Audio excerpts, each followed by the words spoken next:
हमारा आज का नॉवल चाइल्ड अब्यूज़ पे बेस करता है। रेप विक्टिम की ये स्टोरी है।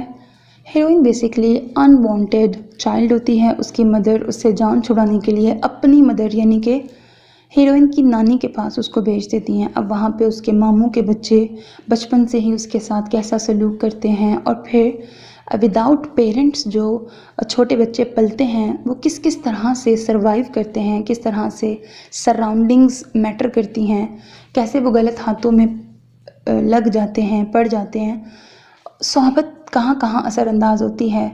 तो भटके हुए रास्ते से राह रास्त का ये सफ़र होगा। यकीनन ये जर्नी आप इंजॉय करेंगे। अच्छी स्टोरी है। और इसके अलावा हीरो की अगर मैं बात करूं तो उसका भी हीरोइन के साथ बहुत गहरा कनेक्शन होगा। ये पास्ट की स्टोरी चलते चलते प्रेजेंट में आएगी। तो यानी इनके बचपन से कहानी शुरू होगी और फिर जवानी तक ये कहानी आएगी।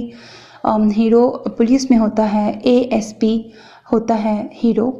और फिर इनकी शादी होगी, इनका आपस में क्या रिलेशनशिप होगा, फिर आफ्टर मैरिज स्टोरी चलती है।